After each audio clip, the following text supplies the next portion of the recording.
Hello everyone, welcome to my YouTube channel. तो कैसे हैं आप सब? बहुत अच्छे होंगे। तो अब हमने नेक्स्ट वीडियो में जो कुछ भी पढ़ा था, क्या आपको समझ में आ गया था?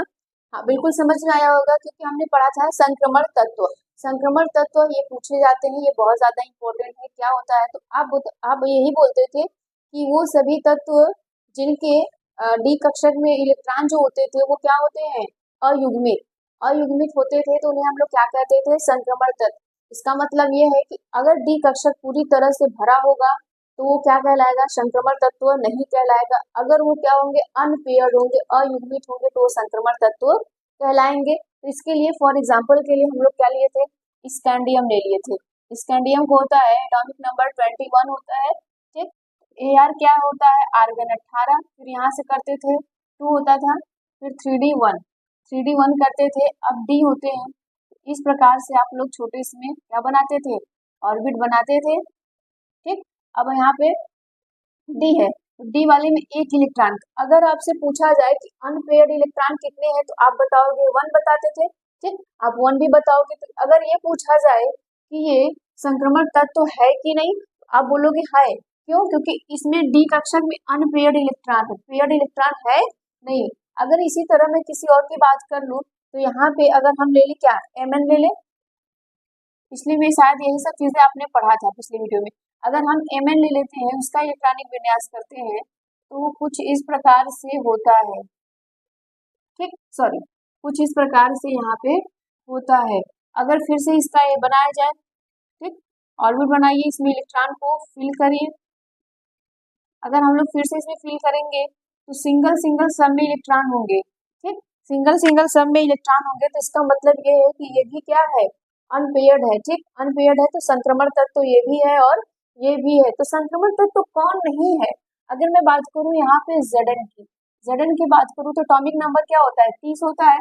अगर हम लोग इलेक्ट्रॉनिक कॉन्फ़िगरेशन इसका करें, इलेक्ट्रॉनिक विन्यास बात करें, तो यहाँ पे क्या होगा? 4s2 हो जाएगा, 3d10 हो जाएगा, 3d क्या हो जाएगा? 10 हो जाएगा। अब ध्यान से देखो, अगर हम इसको इलेक्ट्रॉन इसमें फिल करना शुरू करें, ठीक, इसमें इलेक्ट्रॉन को हम लोग फिल करना शुरू करें, तो इसमें भी इलेक्ट्रॉन होगा, इसमें भी। पहले हम लोग सिंगल सिंगल इलेक्ट्रॉन भरते हैं, ठीक। फिर इसमें भर देंगे, फिर इसमें, फिर इसमें, इसमें, इसमें। अब देखिए, क्या ये पेयर्ड है? हाँ, बिल्कुल ये पेयर है। मतलब कि इसमें सारे इलेक्ट्रॉन क्या है? युग्मित है। क्या है? युग्मित है। तो आप लिख सकते हो कि युग्मित इलेक्ट्रॉन है। जब युग्मित इलेक्ट्रॉन होंगे तो वो क्या कहलाएगा? संक्रमण तत्व नहीं कहलाएगा। तो कहने का मतलब है कि Zn संक्रमण तत्व नहीं है। बात समझ में आई? Zn क्या है? संक्रमण तत्व नहीं है। अब आप दे भी सकते हो रीजन कि क्यों नहीं है, क्योंकि इसके सारे ऑर्बिट क्या हुए हैं? फिल हुए हैं। सारे ऑर्बिट इसमें क्या हुए हैं? इसके भरे हुए हैं। अगर आपके पास कुछ क्वेश्चंस आ जाए तो आप कैसे करोगे? क्वेश्चन दिया जाएगा तो आपको करना होगा, ठीक है। अब देखिए यहाँ पे क्वेश्चंस में क्या है? आप किस प्रकार यह कह सकते हैं कि स्कैंडियम, ठीक, स्कैंडियम ये परमाणु क्रमांक को Z से प्रदर्शित करते हैं ना, एक संक्रमण तत्व तो है, परंतु जिंक नहीं है। देखो यही रीजन है। आंसर आप यही से दे सकते हो। स्कैंडियम का क्या करोगे? इलेक्ट्रॉनिक विन्यास करोगे और Zn का इलेक्ट्रॉनिक विन्यास करोगे। जब ऐसा करोगे तो तुम देखोगे कि Zn में जो होगा, इसमें सारे युग्मित इलेक्ट्रॉन होंगे और इसमें अनपेयर्ड इलेक्ट्रॉन होंगे, मतलब अयुग्मित होंगे। तो यही आप रीजन दे सकते हो कि ये क्या हो जाएगा? स्कैंडियम संक्रमण तत्व होगा और जिंक संक्रमण तत्व नहीं होगा, क्योंकि हमने जाना कि संक्रमण तत्व कौन होते हैं? जिनके डी कक्षक में अयुग्मित इलेक्ट्रॉन होते हैं, वो क्या कहलाते हैं? संक्रमण तत्व कहलाते हैं। तो संक्रमण तत्व कौन कौन नहीं हो सकता है? तो आप नोट करके लिखिएगा। इस क्वेश्चन का आंसर आप यहीं से लिख सकते हो, अपने अपने हिसाब से आप आंसर लिख लीजिएगा। इसका नोट करके लिखिएगा कि कौन कौन नहीं होता है। तो आप बोलोगे तीन ऐसे तत्व है जो संक्रमण जो संक्रमण तत्व नहीं है, ठीक। याद करने का तरीका भी बहुत अच्छा है।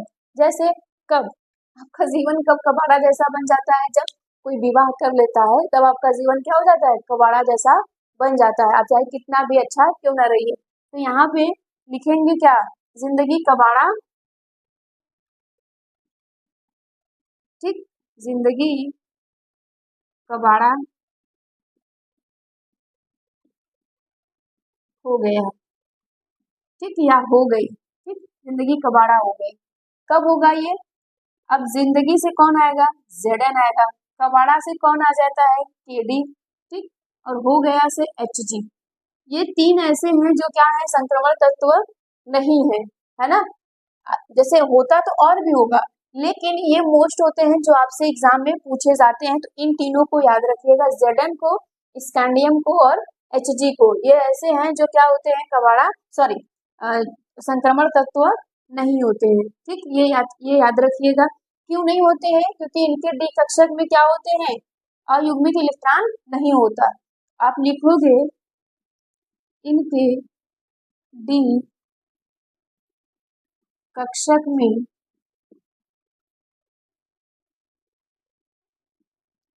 अयुग्मित इलेक्ट्रॉन नहीं होते हैं, ठीक, क्या होते हैं, अयुग्मित इलेक्ट्रॉन नहीं होते हैं, इसलिए यही चीज लिखोगे, क्योंकि ये सारे के सारे भरे होते हैं। यहाँ तक समझ में आया। अब नेक्स्ट हमारा जो अगला टॉपिक होगा वो धनात्मक का इलेक्ट्रॉनिक विन्यास, मतलब जो धनात्मक तत्व होंगे उनके इलेक्ट्रॉनिक विन्यास, ये बहुत जरूरी है। ये आपसे पूछे ही जाते हैं एग्जाम में, किस प्रकार से, यहाँ से क्वेश्चंस कई प्रकार से बनते हैं। तो आप हेडिंग क्या बनाओगे, धनात्मक, धनात्मक का इलेक्ट्रॉनिक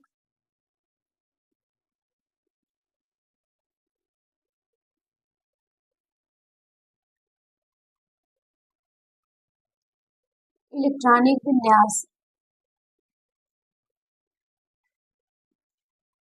जो धनात्मक तत्व होंगे उनका इलेक्ट्रॉनिक विन्यास हम लोग करेंगे। कैसे, आ जाओ इधर देखो, सीखो। अब यहाँ से सीखो कैसे होता है। मान लो हमने क्या ले लिया, स्कैंडियम ले लिया, क्या ले लिया, स्कैंडियम ले लिया, स्कैंडियम पे 2 प्लस कर दिया, ठीक, स्कैंडियम पे हमने क्या कर दिया, 3 प्लस कर दिया। अब सबका इलेक्ट्रॉनिक विन्यास आपको निकालना होगा। अब आपको क्या करना है, सबका इलेक्ट्रॉनिक विन्यास जब हम निकालेंगे तो क्या होगा, आपको पता है कि सभी 21 है, क्या है, सब 21 है, एटॉमिक नंबर सबका 21 है। आ जाओ करते हैं, स्कैंडियम का जब हम लोग इलेक्ट्रॉनिक विन्यास करते हैं तो Ar4s2 3d1 होता है, क्या होता है, 3d1 होता है। जिस तत्व पे प्लस चार्ज होता है, जितने भी, इसका मतलब है कि उसने उतना इलेक्ट्रॉन क्या कर दिया है, लॉस कर दिया है, उसने उतना इलेक्ट्रॉन लॉस कर दिया है।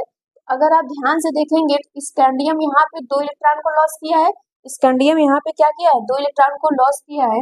तो यहाँ से इलेक्ट्रॉन आप निकालना शुरू करिएगा, ठीक, तो यहाँ पे 4 0 हो जाएगा, 4s 0 हो जाएगा, 3d 1 होगा, 3d क्या होगा, 1 होगा। अब सवाल ये उठता है कि इसमें से क्यों नहीं निकाला, बेटा ये हमारे लिए बाहरी कक्षक है, लेकिन ऑर्बिट्स में जब आप बाउ प्रिंसिपल में देखेंगे तो ये बाहरी कक्षक होता है, क्या होता है, ये बाहरी कक्षक होता है। तो हमेशा इलेक्ट्रॉन बाहरी कक्षक में निकाले जाते हैं। अगर नहीं याद करने का मन होगा तो आप याद करिएगा कि जो घर में समझो जो बड़ा होता है वही सबको पैसा देता है, कहीं भी आते जाते हो, तो समझो यहीं पे है कि जब इसने अपना इलेक्ट्रॉन निकालना तो अपने बड़े वाले से मांगा, ठीक, तो यहाँ से ये 3 छोटा है, 4 बड़ा है, तो यहाँ से निकल गया। तो अब यहाँ से भी वैसा ही होगा, तो यहाँ पे इसने 3 इलेक्ट्रॉन निकाल दिया, 3 इलेक्ट्रॉन निकालना है तो मतलब 4 0 भी हो जाएगा, और 3d जो 1 होता था ये भी 0 हो जाएगा। इस प्रकार से क्वेश्चन आपसे पूछे जाते हैं। तो यहाँ पर ऐसे लिखेंगे। डिफिनीशन आपसे कभी नहीं पूछेगा कि धनात्मक इलेक्ट्रॉनिक विन्यास का डिफिनीशन बताइए, वो आपसे डायरेक्ट क्वेश्चन पूछेगा। अगर मान लीजिए मैं यहाँ पे और भी क्वेश्चंस ले लूं, कॉपर, ठीक, कॉपर को अगर ले लूं तो आप कैसे करोगे, कॉपर को होता है 29, और कॉपर अपने आप में ही क्या है, एक अपवाद है, क्या है ये, अपवाद है, तो याद रखिएगा इसका। Ar होता है 4s, होना चाहिए 2, लेकिन ये अपवाद में है, तो ये क्या हो जाएगा, यहाँ पे बताओ 1 हो जाएगा, और 3d 10 हो जाएगा। बात समझ में आ रहा है ना, ये अपवाद है। अगर भाई हम यहाँ पे करें, अगर हम लोग कॉपर का करते थे इलेक्ट्रॉनिक विन्यास तो इस प्रकार से करते थे, ठीक है, इस प्रकार से करते थे, लेकिन ये है तो अपवाद, तो अपवाद जब होता है तो इस प्रकार से इसका इलेक्ट्रॉनिक विन्यास होता है। अब जब हम यहाँ पे करेंगे, इसका मतलब है कि इसने अभी तक एक इलेक्ट्रॉन निकाला है, तो यहाँ से एक इलेक्ट्रॉन इसका निकाल दोगे, ठीक, एक इलेक्ट्रॉन निकाल दोगे। अब यहाँ से 2 इलेक्ट्रॉन इसने लॉस किया है, तो 4 0 तो होगा ही, और यहाँ पे से एक इलेक्ट्रॉन निकालेगा तो ये क्या हो जाएगा, 3d 9 हो जाएगा। इस प्रकार से आपके एग्जाम में क्वेश्चंस पूछे जाते हैं। तो हमेशा याद रखिएगा कि एग्जामिनर का फेवरेट टॉपिक या फेवरेट पॉइंट कहाँ पे होता है, वही चीज जो पूछा जाता है बार बार, ठीक। अगर मान लो मैं यहाँ पे कुछ और दे दूं, दूसरा एग्जाम्पल ले लूं, कोबाल्ट, ठीक, ये कोबाल्ट है। अगर मैं बोलूं कोबाल्ट और कोबाल्ट 2+ और कोबाल्ट 3+, ठीक, अगर इन सब का मैं बोलूं कि इलेक्ट्रॉनिक विन्यास करिए, तो आप कैसे करेंगे। कोबाल्ट का होता कितना है, जल्दी से बताओ, परमाणु क्रमांक कितना होता है, 27 होता है।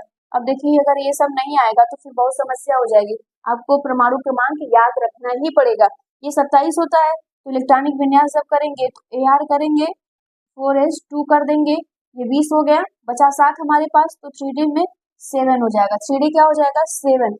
अब इसने 2 इलेक्ट्रॉन निकाला है, इसका मतलब है कि ये 4 तो 0 हो जाएगा, ठीक, यहाँ पे क्या हो जाएगा, 4s 0 हो जाएगा, 3d 7 होगा, 3d क्या हो जाएगा, 7 हो जाएगा, समझ में आ रहा है।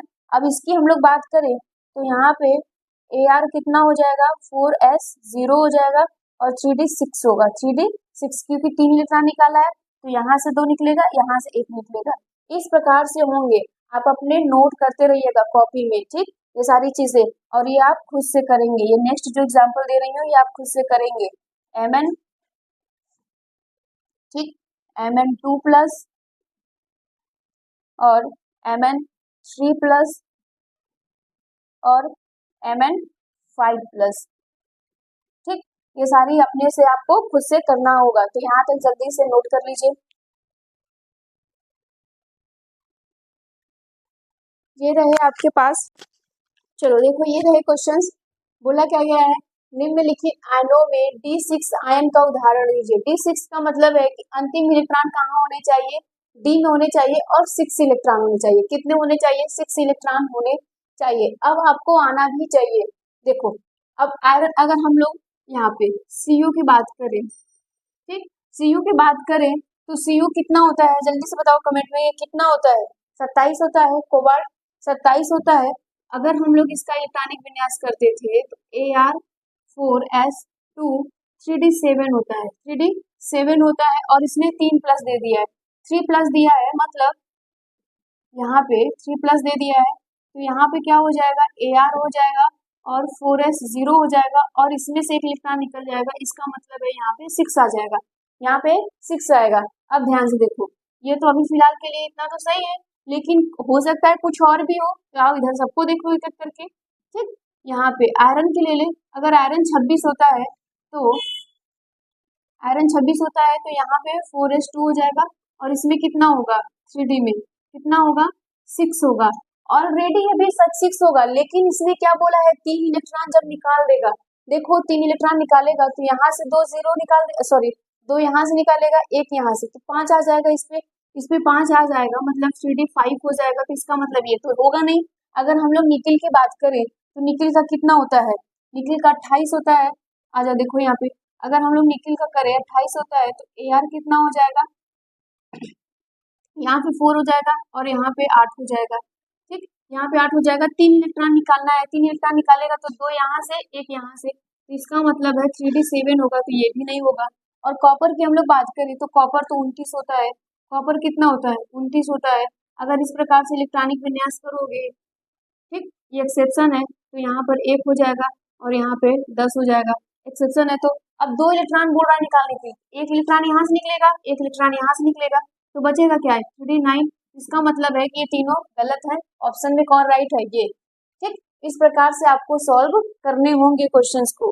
अगर आपको इलेक्ट्रॉनिक विन्यास नहीं आएगा तो फिर समस्या हो जाएगी। अगर इलेक्ट्रॉनिक विन्यास आ रहा है तो बहुत अच्छी बात है, नहीं आ रहा है तो आप उसको सीखिए, प्रैक्टिस करिए। अब यहाँ पे नेक्स्ट क्वेश्चन है, निम्नलिखित में से कौन सा संक्रमण तत्व नहीं है। भाई साहब ये तो बता ही थे, कौन है देख के बता ले जाओगे, ठीक, Zn नहीं है, जिंक। अब हम लोग पढ़ेंगे डी ब्लॉक के तत्वों का गुण, तो हेडिंग क्या बनाइएगा, डी ब्लॉक के तत्वों का गुण। यहाँ से भी क्वेश्चंस पूछे जाते हैं, ये सब इम्पोर्टेंट है, ये सब क्या है, इम्पोर्टेंट है। तो इसमें इसके 9 गुण होते हैं, कितने, 9 प्रॉपर्टीज होती हैं। सभी के बारे में हम लोग डिस्कस करेंगे, एक एक को अच्छे से बहुत पढ़ेंगे। तो सबका लिखिएगा कितने प्रॉपर्टीज है इसके। अब देखो इसके डी ब्लॉक के कितने गुण है, 9 गुण है, सब यहाँ पे लिखे गए हैं, सबको हमें डिस्कस करना है एक एक अच्छे से। पहला क्या है, ऑक्सीकरण अवस्था, पहला क्या है ऑक्सीकरण अवस्था, दूसरा क्या है रंगीन आयन, दूसरा क्या है रंगीन आयन, तीसरा क्या है चुंबकीय गुण, तीसरा चुंबकीय गुण हमें पढ़ना है। चौथा धात्विक बंध, धात्विक बंध में हमें ये पढ़ना है कि कठोरता क्या होगी इसकी, गलनांक व परमाणुविक ऊर्जा, ठीक, ये होगा। पांचवें में उत्प्रेरकीय गुण, उत्प्रेरक जानते हो, यहाँ से उत्प्रेरकीय गुण भी मिलेंगे। फिर अंतराकाशीय यौगिक का निर्माण, अंतराकाशीय यौगिक भी क्या होता है ये भी पढ़ाया जाएगा।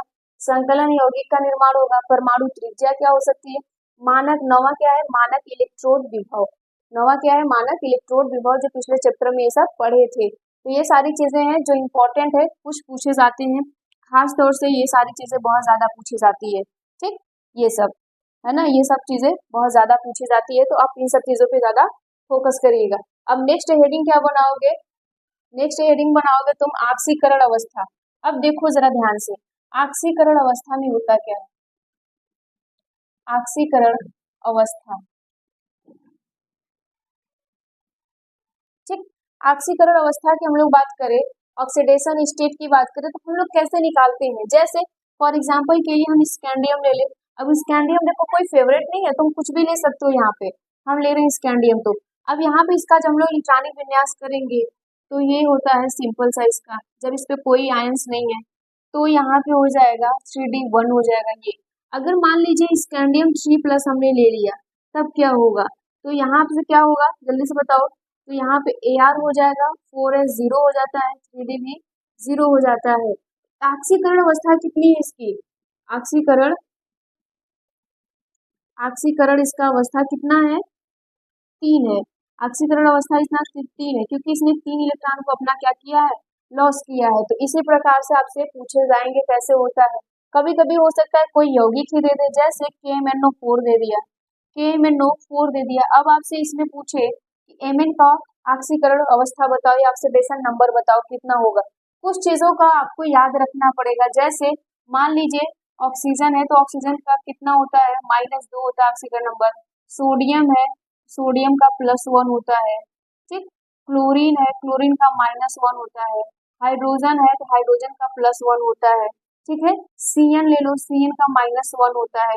तो ऐसे आपको आने चाहिए, जैसे पोटेशियम है तो पोटेशियम का +1 होता है, ये सब ऑक्सीडेशन नंबर है सबके, तो ये आने चाहिए आपको। जितना हो सके उतना याद कर लीजिए, और फिर निकालने तो आपको आएगा ही, ठीक। तो यहाँ से अब हमें Mn का निकालना है, तो जिसका निकालते हैं उसको x मान लो। तो पोटेशियम का कितना है 1 है, प्लस x कर दो, प्लस कर दो। अब यहाँ पे ऑक्सीजन का देखो कितना है -2 है, और ऑक्सीजन है कितना 4 है, कितना है 4 है। अब यहाँ पे 0, ये 0 कब आया, जब इसके पावर पूरे के पावर कुछ भी नहीं होगा तो यहाँ पे 0 लगाना होगा, क्या लगाना होगा, 0 लगाना होगा। अगर आप यहाँ से करोगे तो आपके पास कितना आ जाएगा, -8 हो जाएगा, क्या हो जाएगा, -8 हो जाएगा 0।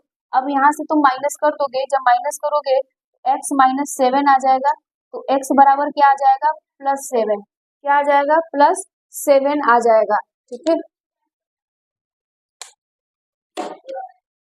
यहाँ से कितना आ जाएगा, +7 आ जाएगा। अब निकालने तुमको आता ही होगा तो ज्यादा समस्या होगी नहीं। अगर मैं मान लो यहाँ पे कुछ और दे दूं, जैसे V2O5, V2O5 दे दूं, तो V2O5 क्या है, वेनेडियम है, ठीक। ये नेमा सोचना है कि V क्या है, वेनेडियम है, तो हमें V का निकालना है। तो V को हम लोग मिलाएंगे x, और 2 है तो 2 है तो 2x हो जाएगा, प्लस ये 5 है ऑक्सीजन, और इसका ऑक्सीडेशन नंबर -2 होता है, 0 हो जाएगा, ठीक। 2x माइनस कितना हो जाएगा, 10 हो जाएगा, बराबर 0, x बराबर कितना आ जाएगा, 10/2 हो जाएगा। तो यहाँ से क्या निकालोगे, इसको कैंसिल कर दो, तो क्या हो जाएगा, x बराबर 5 आ जाएगा, ठीक, ऐसे आता है। आपसे ऐसे भी पूछे जाएंगे तब भी बता लेंगे, या इस तरीके से पूछे जाएंगे तब भी बता जाएंगे, किसी भी प्रकार से पूछा जाएगा तब भी आप बता लेंगे। तो यहाँ तक नोट कर लीजिए इसको। अब ध्यान से सुनो, डी ब्लॉक के ऑक्सीकरण अवस्था में, ध्यान से पढ़ो इसको, डी ब्लॉक के प्रथम तथा अंतिम तत्वों को छोड़कर, प्रथम और अंतिम को, प्रथम में कौन है, स्कैंडियम है, अंतिम में कौन है, जिंक है, अंतिम में कौन है, जिंक है। बोल रहा है कि इन दोनों को छोड़कर सभी तत्व परिवर्ती ऑक्सीकरण अवस्था प्रदर्शित करते हैं। परिवर्ती का मतलब ये होता है कि अदल बदल कर, यही दो ऐसे हैं जिनका केवल 3 इसका होगा, उसका केवल 2 होगा हमेशा, बाकी सबका देखो सब में कितने वेरिएशन है, कभी 2, कभी 3, 4, 5 ऐसे करके हो रहा है, क्योंकि NS तथा N-1D कक्षक के मध्य ऊर्जा अंतराल बहुत कम होता है, दोनों के इलेक्ट्रॉन यौगिक में निर्माण में भाग लेते हैं। अब जरा ध्यान से सुनना, यहाँ पे वो NS और NS माइनस की बात कर रहा है तो वो समझ में नहीं आ रहा होगा। देखो अगर NS की हम लोग बात करें, जैसे स्कैंडियम का हम लोग इलेक्ट्रॉनिक विन्यास करते हैं, इलेक्ट्रॉनिक कॉन्फ़िगरेशन जब होता है तो यहाँ पे कितना हो जाता है, इस प्रकार से कुछ होता है।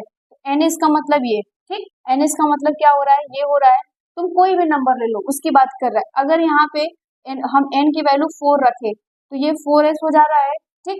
अगर मान लीजिए n की वैल्यू हमने 4 रखा है, इस वाले में रखेंगे 4 माइनस 1 तो कितना आ जा रहा है, 3 आ रहा है ना, तो यही बोल रहा है 3 कक्षक में, डी कक्षक है ना, यही चीज ये बोल रहा है, इसी को बात वो समझाने की कोशिश कर रहा है। तो यहाँ पर ये मध्य ऊर्जा का अंतराल, मतलब कि यहाँ से जो इसकी ऊर्जा का अंतराल, देखो इसका और इसका जो ऊर्जा का अंतराल है वो बहुत कम होता है। अब जैसे मान लीजिए आप और आपके मित्र का घर बहुत नजदीक हो, दूर ना हो, तो आप भी कभी आ जा सकते हो, वो भी कभी आ जा सकता है, मैक्सिमम टाइम एक दूसरे घर रह सकते हो। लेकिन अगर काफी दूर होगा तो जा पाओगे क्या, नहीं जा पाओगे। तो वही चीजें बोला है कि ऊर्जा अंतराल बहुत कम होता है, इनके इलेक्ट्रॉन इसलिए कभी इसमें जाके ये क्या करते हैं, यौगिक का निर्माण करते हैं। ये अभी पढ़ाया जाएगा, जैसे अंतराकाशीय अभी लिखे थे ना, तो वहां पे समझ में आएगा, तो ये पढ़ाया जाएगा कि अंतराकाशीय आणविक में क्या होगा, यौगिक के निर्माण कैसे करेंगे।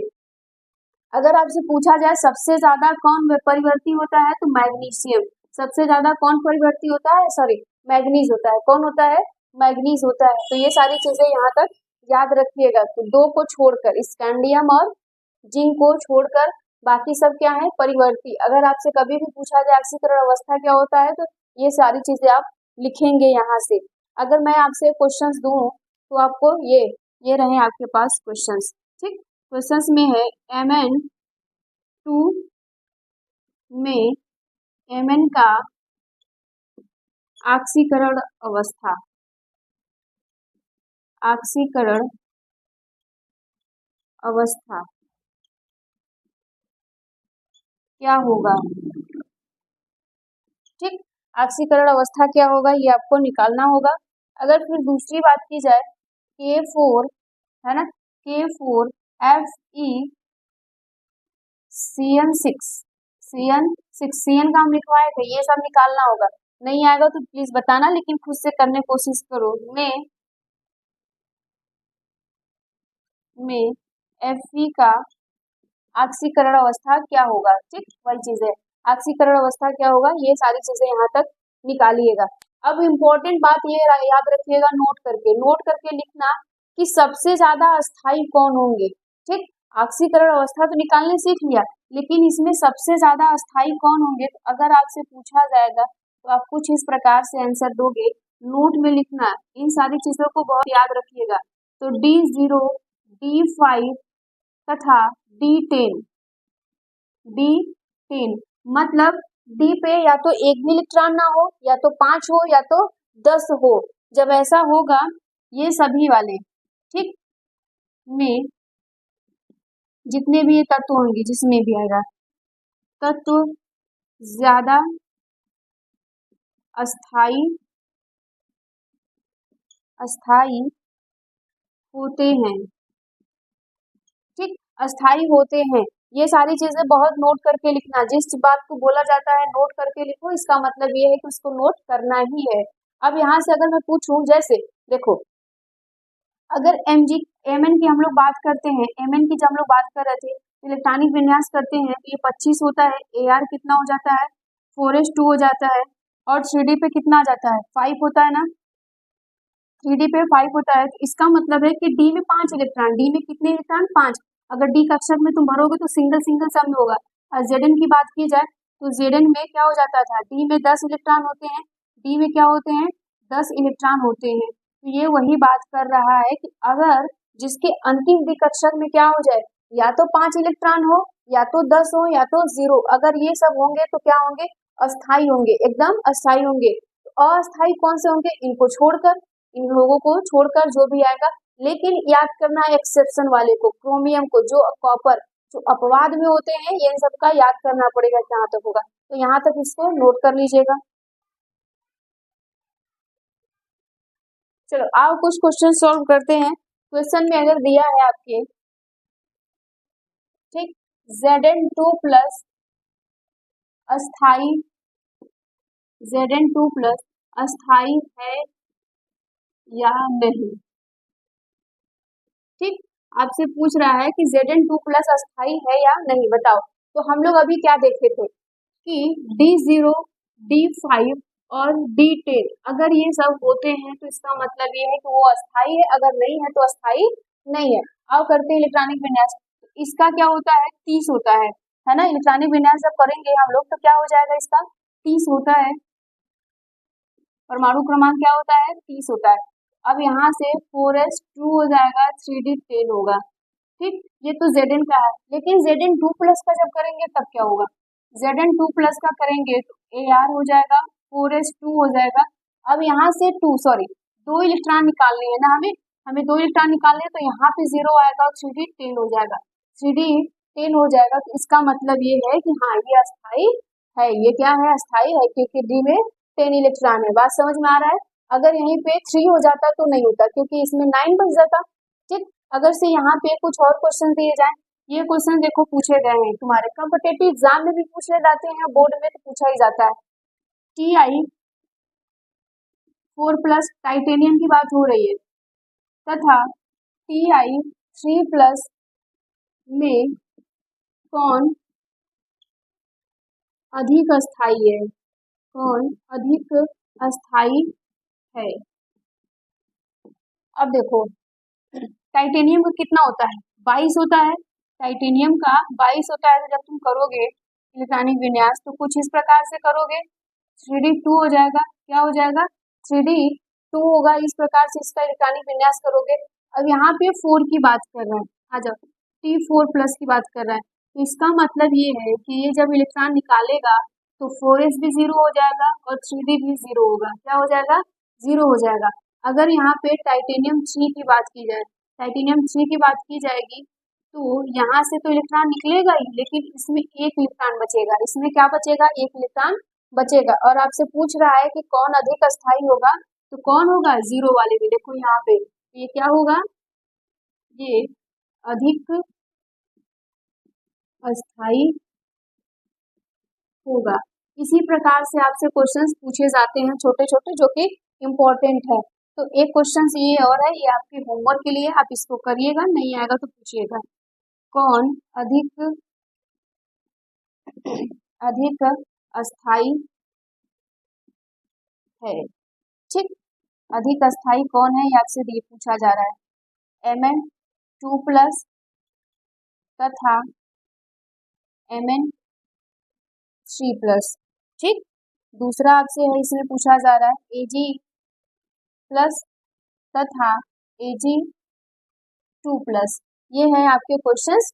तो आज के लिए इतना रहने देते हैं। कोई भी डाउट होगा तो कमेंट में जरूर बताना, चीजें नहीं समझ में आई उसको भी बताना। तो ये रहेगा, ये होमवर्क है, आपको नहीं आएगा तो जरूर बताना, हम इसको बता देंगे नेक्स्ट वीडियो में। लेकिन देख लो किस तरीके से क्वेश्चंस पूछे जाते हैं। तो यहाँ का जो क्वेश्चंस पूछने का तरीका है, तुम सबसे ज्यादा नोटिस करो तो सब इलेक्ट्रॉनिक विन्यास में है।